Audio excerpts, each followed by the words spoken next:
ਬੱਚਿਓ ਅੱਜ ਦੇ ਐਮਏ 3rd ਸਮੈਸਟਰ ਦੇ ਇਸ ਵੀਡੀਓ ਲੈਕਚਰ ਦੇ ਵਿੱਚ ਤੁਹਾਡਾ ਸਵਾਗਤ ਹੈ। ਅੱਜ ਦੇ ਲੈਕਚਰ ਦੇ ਵਿੱਚ ਅਸੀਂ ਪਰਸੋਂ ਜਿਹੜਾ ਮੈਂ ਤੁਹਾਨੂੰ ਵੀਡੀਓ ਲੈਕਚਰ ਪਾਇਆ ਸੀ ਉਹਦੇ ਵਿੱਚ ਅਮਰੀਕਾ ਦੇ ਸੰਵਿਧਾਨ ਦੀਆਂ ਵਿਸ਼ੇਸ਼ਤਾਵਾਂ ਡਿਸਕਸ ਕੀਤੀਆਂ ਸੀ। ਅੱਜ ਅਸੀਂ ਗਰੋਥ ਦੇਖਾਂਗੇ ਇਹਦੀ ਮਤਲਬ ਜਾਂ ਹਿਸਟਰੀ ਦੇਖਾਂਗੇ।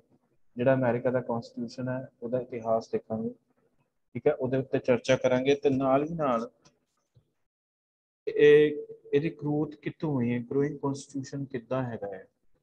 ਸੋ ਪਹਿਲੇ ਤਾਂ ਤੁਸੀਂ ਜਿਹੜਾ ਹੈਗਾ ਕੁਐਸਚਨ ਜਿਹੜਾ ਹੈ ਲਿਖੋ।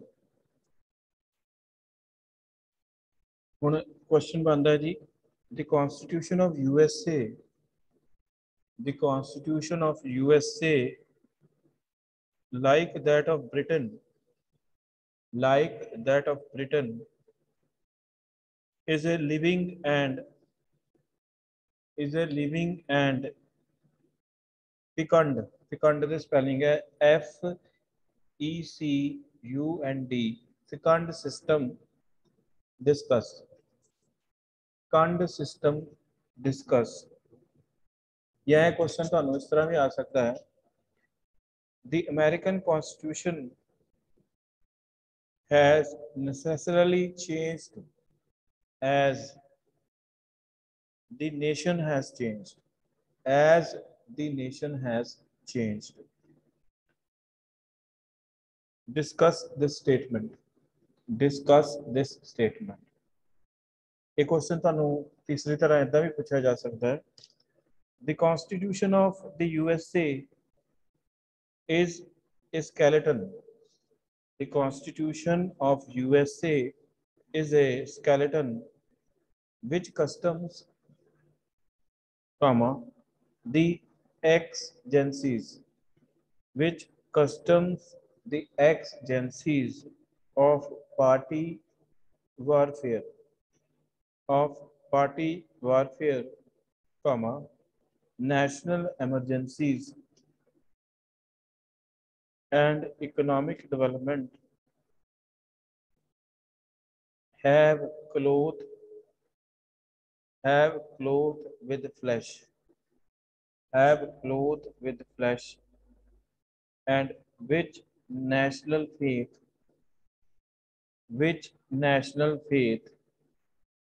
and love have imbued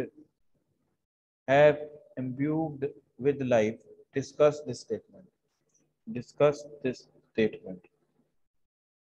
ਹੁਣ ਇਸ ਕੁਐਸਚਨ ਦੇ ਵਿੱਚ ਬੇਸਿਕਲੀ ਅਸੀਂ ਇਹ ਦੱਸਣਾ ਹੈਗਾ ਹੈ ਕਿ ਜਿਹੜਾ ਅਮਰੀਕਾ ਦਾ ਕਨਸਟੀਟਿਊਸ਼ਨ ਹੈਗਾ ਹੈ ਉਹ ਇੱਕ ਗਰੋਇੰਗ ਕਨਸਟੀਟਿਊਸ਼ਨ ਹੈ, ਇੱਕ ਮਤਲਬ ਕਿ ਤੁਸੀਂ ਕਹਿ ਲਓ ਕਿ ਇੱਕ ਵਿਕਸਿਤ ਹੋਣ ਵਾਲਾ ਜਿਹੜਾ ਹੈ ਸੰਵਿਧਾਨ ਹੈ। ਫਿਰ ਇਹਦੇ ਸੈਕੰਡ ਪਾਰਟ ਦੇ ਵਿੱਚ, ਕੁਐਸਚਨ ਦੇ ਸੈਕੰਡ ਪਾਰਟ ਦੇ ਵਿੱਚ ਅਸੀਂ ਇਹਦੇ ਸਰੋਤਾਂ ਦੀ ਗੱਲ ਕਰਨੀ ਹੈ, ਸੋਰਸਿਸ ਆਫ ਗਰੋਥ ਦੀ ਜਿਹੜੀ ਹੈ ਅਸੀਂ ਗੱਲ ਕਰਨੀ ਹੈ। ਜਿੱਦਾਂ ਅਗਰ ਇਹਦੇ ਸੋਰਸਿਸ ਆਫ ਗਰੋਥ ਦੀ ਗੱਲ ਕਰੀਏ, ਅਸੀਂ ਇਹਦੇ ਵਿਕਾਸ ਦੀ ਗੱਲ ਕਰੀਏ ਤਾਂ ਗਰੋਥ ਬਾय ਲਾਜ਼ ਮਤਲਬ ਜਿਹੜੇ ਕਾਨੂੰਨ ਕਾਂਗਰਸ ਦੇ ਵਿੱਚ ਜਾਂ ਕਾਂਗਰਸ ਦੇ ਦੋਨੋਂ ਸਦਨਾਂ ਦੇ ਵਿੱਚ ਉੱਥੇ ਤੇ ਜਿਹੜਾ ਵਿਧਾਨ ਮੰਡਲ ਹੈ ਉਹਨੂੰ ਕਾਂਗਰਸ ਕਿਹਾ ਜਾਂਦਾ ਹੈ, ਔਰ ਉੱਥੇ ਜਿਹੜੇ ਕਾਨੂੰਨ ਪਾਸ ਹੋਏ ਹੈ ਉਹਨਾਂ ਨੇ ਵੀ ਜਿਹੜਾ ਹੈ ਇਹਦਾ ਵਿਕਾਸ ਜਿਹੜਾ ਹੈਗਾ ਕੀਤਾ ਹੈਗਾ।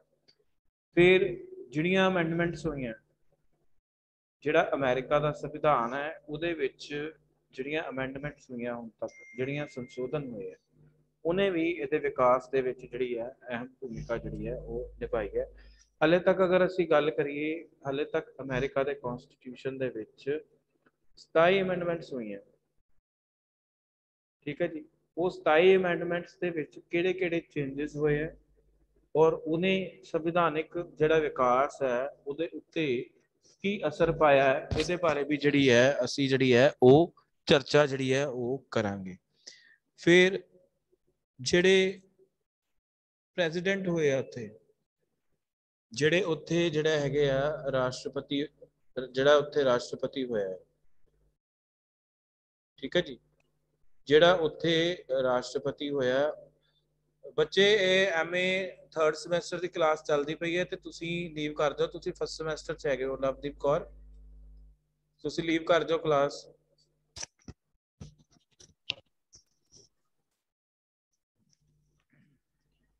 अच्छा, फिर ग्रोथ बाय एग्जैक्टिव ਜਿਹੜੇ ਡਿਸੀजनस ਹੈ ਉਹ ਅਮਰੀਕਾ ਦੇ ਵਿੱਚ ਕੌਣ ਲੈਂਦਾ? ਰਾਸ਼ਟਰਪਤੀ ਲੈਂਦਾ ਅਮਰੀਕਾ ਦੇ ਵਿੱਚ ਐਗਜ਼ੈਕਟਿਵ ਡਿਸੀਜਨਸ। ਸੋ ਜਿਹੜੇ ਵੱਖ-ਵੱਖ ਰਾਸ਼ਟਰਪਤੀ ਹੋਏ ਹੈ, ਜਿੱਦਾਂ ਵਾਸ਼ਿੰਗਟਨ ਹੋਇਆ ਹੈ, ਜੈਕਸਨ ਹੋਇਆ ਹੈ, ਲਿੰਕਨ ਹੋਇਆ ਹੈ, ਰੂਜ਼ਵੈਲਟ ਹੋਇਆ ਹੈ, ਉਹ ਇਹ ਜਿਹੜੇ ਸਾਰੇ ਰਾਸ਼ਟਰਪਤੀ ਉੱਤੇ ਹੋਏ ਹੈ, ਉਹਨਾਂ ਨੇ ਐਗਜ਼ੈਕਟਿਵ ਆਰਡਰਸ ਜਾਂ ਐਗਜ਼ੈਕਟਿਵ ਡਿਸੀਜਨਸ ਜਿਹੜੇ ਲਏ ਹੈ, ਉਹਨਾਂ ਦਾ ਸੰਵਿਧਾਨਿਕ ਵਿਕਾਸ, ਉਹਦੇ ਨਾਲ ਸੰਵਿਧਾਨਿਕ ਵਿਕਾਸ ਕਿਸ ਤਰ੍ਹਾਂ ਹੋਇਆ ਔਰ ਉਹਨੇ ਸੰਵਿਧਾਨਿਕ ਵਿਕਾਸ ਦੇ ਵਿੱਚ ਕਿਹੜਾ ਜਿਹੜਾ ਹੈਗਾ ਰੋਲ ਪਲੇ ਕੀਤਾ, ਕਿਸ ਤਰ੍ਹਾਂ ਰੋਲ ਪਲੇ ਕੀਤਾ, ਉਹਦੇ ਬਾਰੇ ਜਿਹੜਾ ਹੈ ਇਹਦੇ ਵਿੱਚ ਉਹਦੀ ਵੀ ਅਸੀਂ ਚਰਚਾ ਕਰਾਂਗੇ ਇਸ ਕੁਐਸਚਨ ਦੇ ਵਿੱਚ। ਫਿਰ ਗਰੋਥ ਬਾय ਜੁਡੀਸ਼ੀਅਲ ਡਿਸੀਜਨ, ਨੈਕ ਨਿਰਣੇ ਲਏ ਗਏ ਸੁਪਰੀਮ ਕੋਰਟ ਦੁਆਰਾ, ਉੱਥੇ ਦੇ ਸੁਪਰੀਮ ਕੋਰਟ ਦੁਆਰਾ, ਠੀਕ ਹੈ, ਉਹਦੀ ਵੀ ਚਰਚਾ ਅਸੀਂ ਇਸ ਕੁਐਸਚਨ ਦੇ ਵਿੱਚ ਕਰਾਂਗੇ। ਫਿਰ ਲਾਸਟ ਦੇ ਵਿੱਚ ਹੈ ਗਰੋਥ ਬਾय यूजेस। यूजेस मतलब ਹੁੰਦਾ ਕਸਟਮ, ਜਿਹੜੀਆਂ ਟ੍ਰੈਡੀਸ਼ਨਸ ਹੈ, ਜਿਹੜੀਆਂ ਪਰੰਪਰਾਵਾਂ ਹੈ, ਉਹਦੇ ਆਧਾਰ ਉੱਤੇ ਜਿਹੜੀ ਗਰੋਥ ਹੋਈ ਹੈ। ਉੱਥੇ ਵੀ ਕੁਝ ਕਨਵੈਨਸ਼ਨਸ ਹੈ, ਇਹ ਨਹੀਂ ਹੈ ਕਿ ਇੰਗਲੈਂਡ ਦੇ ਸੰਵਿਧਾਨ ਦੇ ਵਿੱਚ ਹੀ ਸਿਰਫ ਪਰੰਪਰਾਵਾਂ ਹੈਗੀਆਂ ਹੈ। ਜਿਹੜੇ ਹੋਰ ਦੇਸ਼ਾਂ ਦੇ ਸੰਵਿਧਾਨ ਹੈਗੇ, ਜਿੱਦਾਂ ਭਾਰਤ ਦੀ ਗੱਲ ਕਰੀਏ ਜਾਂ ਜਾਪਾਨ ਦੀ ਗੱਲ ਕਰੀਏ ਜਾਂ ਹੋਰ ਕਿਸੇ ਦੇਸ਼ ਦੀ ਗੱਲ ਕਰੀਏ, ਤਾਂ ਉਹਨਾਂ ਦੇਸ਼ਾਂ ਦੇ ਵਿੱਚ ਵੀ ਜਿਹੜੀਆਂ ਪਰੰਪਰਾਵਾਂ ਹੈ, ਰਾਜਨੀਤਿਕ ਪਰੰਪਰਾਵਾਂ ਹੈ, ਉਹਨਾਂ ਦਾ ਜਿਹੜਾ ਹੈਗਾ ਆਪਣਾ ਜਿਹੜਾ ਹੈ ਮਹੱਤਵ ਜਿਹੜਾ ਹੈ ਉਹ ਹੈਗਾ। ਠੀਕ ਹੈ ਜੀ। ਸੋ ਇਹ ਵੀ ਗੱਲ ਜਿਹੜੀ ਹੈ ਇਸ ਕੁਐਸਚਨ ਦੇ ਵਿੱਚ ਜਿਹੜੀ ਹੈ ਉਹ ਕਰਾਂਗੇ। ਠੀਕ ਹੈ ਜੀ, ਇਹ ਇੱਕ ਇੰਪੋਰਟੈਂਟ ਕੁਐਸਚਨ ਹੈ, ਮੈਂ ਤੁਹਾਨੂੰ ਸ਼ਾਇਦ ਇਹ ਲਿਖਾਊਂਗਾ ਇਹ ਕੁਐਸਚਨ।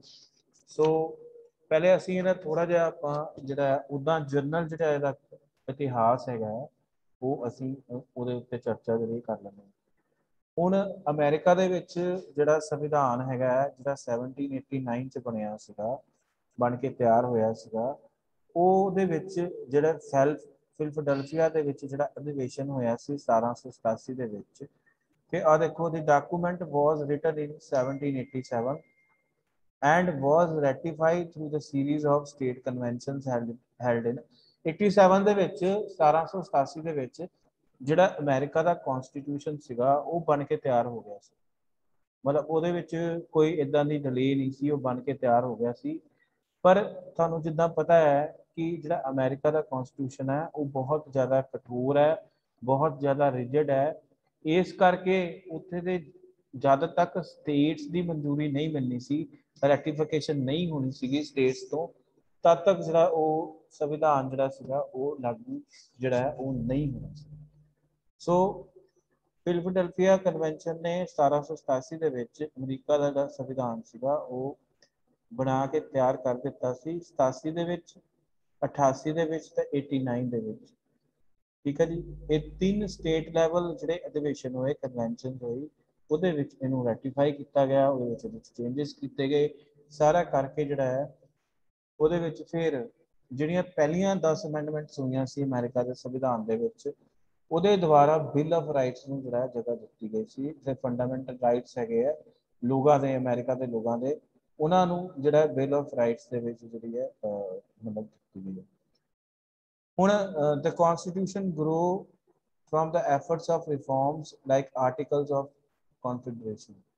ਜਿਹੜਾ ਆਰਟੀਕਲਸ ਆਫ ਕਨਫੈਡਰੇਸ਼ਨ, ਜਿਹੜਾ ਮਹਾਸੰਘ ਬਣਿਆ ਸੀ, ਜਿਹੜਾ ਉਹਨਾਂ ਨੇ ਡਾਕੂਮੈਂਟ ਸਾਈਨ ਕੀਤਾ ਸੀਗਾ, ਉਹਨੂੰ ਅਸੀਂ ਜਿਹੜਾ ਹੈਗਾ ਆਰਟੀਕਲ ਆਫ ਕਨਫੈਡਰੇਸ਼ਨ ਕਹਿੰਦੇ ਆ, which provided for a loose alliance with states with weak central government। ਠੀਕ ਹੈ, ਲੂਜ਼ ਅਲਾਇੰਸ ਸੀਗਾ, ਇਹਦੇ ਵਿੱਚ ਉਹਨਾਂ ਨੇ ਕੁਝ ਜਿਹੜੇ ਵਿਸ਼ੇ ਸੀਗੇ ਉਹ ਵੰਡ ਲਏ ਸੀਗੇ, ਮਤਲਬ ਕੁਝ ਵਿਸ਼ਿਆਂ ਉੱਤੇ ਜਿਹੜਾ ਮਤਲਬ ਉਹ ਵਿਸ਼ੇ ਜਿਹੜੇ ਸੀ ਕੇਂਦਰ ਸਰਕਾਰ ਕੋਲ ਸੀਗੇ, ਔਰ ਜਿਹੜੇ ਬਾਕੀ ਵਿਸ਼ੇ ਸੀਗੇ ਉਹਨਾਂ ਨੂੰ ਜਿਹੜਾ ਸੀਗਾ ਵੰਡ ਲਿਆ ਗਿਆ ਸੀ। ਠੀਕ ਹੈ, from 1787 to 1788 the delegates from 12 or of the 13 states convened in Philadelphia where they wrote a new constitution। Two alternative plans was developed at the convention। ਮਤਲਬ 1787 ਦੇ ਵਿੱਚ ਜਿਹੜੇ 12 ਰਾਜ ਸੀਗੇ, ਉਹਨਾਂ ਦੇ ਜਿਹੜੇ ਮੈਂਬਰ ਸੀਗੇ, ਉਹਨਾਂ ਨੇ ਜਿਹੜਾ ਸੀ ਫਿਲਡਲਫੀਆ ਦੇ ਵਿੱਚ ਜਿਹੜਾ ਸੀਗਾ ਇੱਕ ਅਧਿਵੇਸ਼ਨ ਬੁਲਾਇਆ ਅਤੇ ਉੱਥੇ ਜਿਹੜਾ ਸੀਗਾ ਨਵਾਂ ਸੰਵਿਧਾਨ ਜਿਹੜਾ ਸੀਗਾ ਉਹ ਲਿਖਿਆ ਗਿਆ। The two alternative plans were developed at convention। ਉਸ ਅਧਿਵੇਸ਼ਨ ਦੇ ਵਿੱਚ ਦੋ ਜਿਹੜੇ ਪਲਾਨ ਜਿਹੜੇ ਹੈ ਬਣਾਏ ਗਏ। ਠੀਕ ਹੈ, ਤੇ nationalist majority soon called federalist, ਜਿਹੜਾ nationalist majority ਸੀਗੀ ਉਹਨੂੰ ਆਪਾਂ federalist ਦੇ ਨਾਂ ਨਾਲ ਜਾਣਦੇ ਹਾਂ, put forth the Virginia plan। ਹੁਣ Virginia plan ਕੀ ਸੀਗਾ? the Virginia plan, also known as Randolph plan, after its sponsor at large state plan, was proposed to the United States Constitutional Convention for the creation of supreme national government with 3 branches and bicameral legislature. The plan was drafted by James Madison। ਜਿਹੜਾ Virginia plan ਸੀਗਾ ਉਹਦਾ ਜਿਹੜਾ ਖਾਕਾ ਹੈ ਉਹ ਕਿਹਨੇ ਤਿਆਰ ਕੀਤਾ ਸੀਗਾ? ਉਹ ਜੇਮਸ ਮੈਡੀਸਨ ਨੇ ਜਿਹੜਾ ਸੀ ਤਿਆਰ ਕੀਤਾ। While he waited for forum and assembly. ਠੀਕ ਹੈ ਜੀ। ਇਹਦੇ ਵਿੱਚ ਕੀ ਵਿਵਸਥਾ ਸੀਗੀ? ਮਤਲਬ 3 ਬ੍ਰਾਂਚेस ਹੋਣਗੀਆਂ ਗਵਰਨਮੈਂਟ ਦੀਆਂ, ਕਾਰਜਪਾਲਿਕਾ, ਵਿਧਾਨਪਾਲਿਕਾ ਤੇ ਨਿਆਂਪਾਲਿਕਾ। ਠੀਕ ਹੈ। ਔਰ ਨਾਲ ਜਿਹੜਾ ਹੈ 2 ਸਦਨੀ ਵਿਧਾਨ ਮੰਡਲ ਦੀ ਜਿਹੜੀ ਵਿਵਸਥਾ ਜਿਹੜੀ ਹੈ ਇਹਦੇ ਵਿੱਚ ਕੀਤੀ ਗਈ ਸੀ। ਠੀਕ ਹੈ। ਇਹ ਪਲਾਨ ਜਿਹੜਾ ਸੀ ਫੈਡਰਲਿਸਟ ਦੁਆਰਾ ਜਿਹੜਾ ਹੈ ਉਹ ਤਿਆਰ ਜਿਹੜਾ ਹੈ ਉਹ ਕੀਤਾ ਗਿਆ ਸੀ। ਇਹਨੂੰ ਆਪਾਂ ਵਰਜੀਨੀਆ ਪਲਾਨ ਦੇ ਨਾਂ ਨਾਲ ਜਾਣਦੇ ਆ। ਔਰ ਜੇਮਸ ਜਿਹੜੇ ਮੈਡੀਸਨ ਸੀਗੇ ਉਹਨੂੰ ਇਸ ਦਾ ਜਿਹੜਾ ਹੈ ਰਚੇਤਾ ਮੰਨਿਆ ਜਾਂਦਾ। ਹੁਣ ਜਿਹੜੇ ਪੁਰਾਣੇ ਜਿਹੜੇ ਨੈਸ਼ਨਲਿਸਟ ਸੀਗੇ ਜਾਂ ਪੁਰਾਣੇ ਜਿਹੜੇ ਉਹਨਾਂ ਨੂੰ ਆਪਾਂ ਐਂਟੀ ਫੈਡਰਲਿਸਟ ਕਹਿੰਦੇ ਆ। ਜਿਹੜੇ ਪੁਰਾਣੇ ਸੁਤੰਤਰਤਾ ਸੈਨਾਨੀ ਕਹਿ ਲਓ ਜਾਂ ਪੁਰਾਣੇ ਜਿਹੜੇ ਲੋਕ ਸੀਗੇ ਐਂਟੀ ਫੈਡਰਲਿਸਟ ਐਡਵੋਕੇਟਡ ਨਿਊ ਜਰਸੀ ਪਲਾਨ। ਠੀਕ ਹੈ। ਜਿਹੜੇ ਫੈਡਰਲਿਸਟ ਸੀਗੇ ਉਹਨਾਂ ਨੇ ਵਰਜੀਨੀਆ ਪਲਾਨ ਦਿੱਤਾ ਔਰ ਜਿਹੜੇ ਐਂਟੀ ਫੈਡਰਲਿਸਟ ਸੀਗੇ ਉਹਨਾਂ ਨੇ ਨਿਊ ਜਰਸੀ ਜਿਹੜਾ ਪਲਾਨ ਹੈ ਉਹ ਦਿੱਤਾ। ਨਿਊ ਜਰਸੀ ਪਲਾਨ ਕੀ ਸੀਗਾ? New Jersey plan was known as small state plan ਜਾਂ Paterson plan was a proposal for the structure of United States government presented by William Patterson at the Constitutional Convention on June 15, 1787। 1787 ਦੇ ਵਿੱਚ William Patterson ਜਿਹੜੇ ਕਿ ਇੱਕ anti federal ਸੀਗੇ ਉਹਨਾਂ ਨੇ small state plan ਦਿੱਤਾ ਜਿਹਨੂੰ ਅਸੀਂ ਪੈਟਰਸਨ ਪਲਾਨ ਦੇ ਨਾਂ ਨਾਲ ਜਾਣਦੇ ਹਾਂ।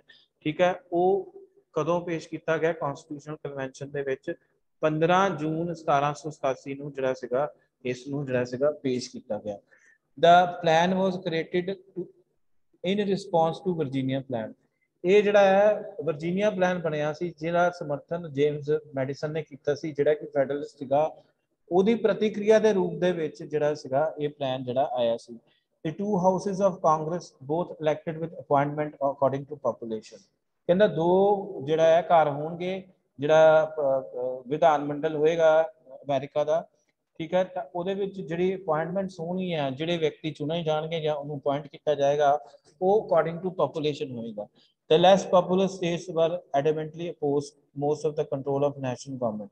ਸੋ ਇਹਦੇ ਵਿੱਚ ਜਿਹੜਾ ਹੈ ਉਹਦੇ ਵਿੱਚ ਲੂਜ਼ ਫੈਡਰੇਸ਼ਨ ਦੀ ਗੱਲ ਕੀਤੀ ਗਈ, ਲੂਜ਼ ਮਹਾਸੰਘ ਦੀ ਗੱਲ ਕੀਤੀ ਗਈ, ਖੁੱਲੇ ਮਹਾਸੰਘ ਦੀ ਗੱਲ ਕੀਤੀ ਗਈ ਔਰ ਇਹਦੇ ਵਿੱਚ ਜਿਹੜਾ ਹੈ ਮਤਲਬ ਇੱਕ ਸਟਰੋਂਗ ਜਿਹੜੀ ਨੈਸ਼ਨਲ ਗਵਰਨਮੈਂਟ ਹੈ ਉਹਦੀ ਗੱਲ ਜਿਹੜੀ ਸੀਗੀ ਕੀਤੀ ਗਈ। ਇਹਨੂੰ ਆਪਾਂ ਆਰਟੀਕਲਸ ਆਫ ਕਨਫੈਡਰੇਸ਼ਨ ਜਿਹੜਾ ਹੈ। So control of national government with more populous states, so propose an alternative plan that would keep 1 vote per state representation under legislative body or from legislative of। ठीक है जी। ਹੁਣ ਆਪਾਂ ਅੱਗੇ ਚੱਲਦੇ ਹਾਂ। ठीक है। The draft constitution was submitted in Congress of Confederation। Congress of Confederation की सीगी? Congress The Congress of Confederation or Confederation Congress was formerly referred to United States in Congress assembled governing body। मतलब ਜਿਹੜਾ ਉੱਥੇ ਦਾ ਵਿਧਾਨ ਮੰਡਲ ਹੈ ਉਹਨੂੰ ਪਹਿਲੀ ਵਾਰੀ confederation Congress ਕਿਹਾ ਗਿਆ ਜਾਂ ਕਾਂਗਰਸ ਆਫ ਕਨਫੈਡਰੇਸ਼ਨ ਕਿਹਾ ਗਿਆ। ठीक है जी। A unicameral body, legislative and executive functions। It was composed by delegates and appointed by legislatures of several states। Each state had delegation had 1 vote। So ਇਹ ਇੱਕ ਤਰ੍ਹਾਂ ਦਾ ਵਿਧਾਨ ਮੰਡਲ ਦੀ ਰਚਨਾ ਕੀਤੀ ਗਈ ਜਿਹਦੇ ਵਿੱਚ ਸਾਰਾ ਕੁਝ ਜਿਹੜਾ ਹੈ ਉਹ ਪਾਸ ਕਰਾਣਾ ਸੀ। ਹੁਣ continental congress throughout 80-year history, although modern historians। ठीक है जी। ਇਹ ਇੰਨਾ ਤੁਹਾਡਾ ਨਹੀਂ important चीज नहीं है।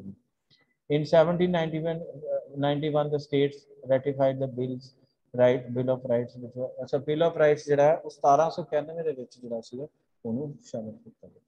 सो ये जिहड़ा सीगा ब्रीफ जिहड़ी हिस्ट्री है असीं थोड़ी जी डिस्कस की अज अमेरिकन कॉन्स्टिट्यूशन की। तो बाकी इस दी चर्चा नूं कल दे लैक्चर विच कंटिन्यू असीं जिहड़ा हैगा वो रखांगे।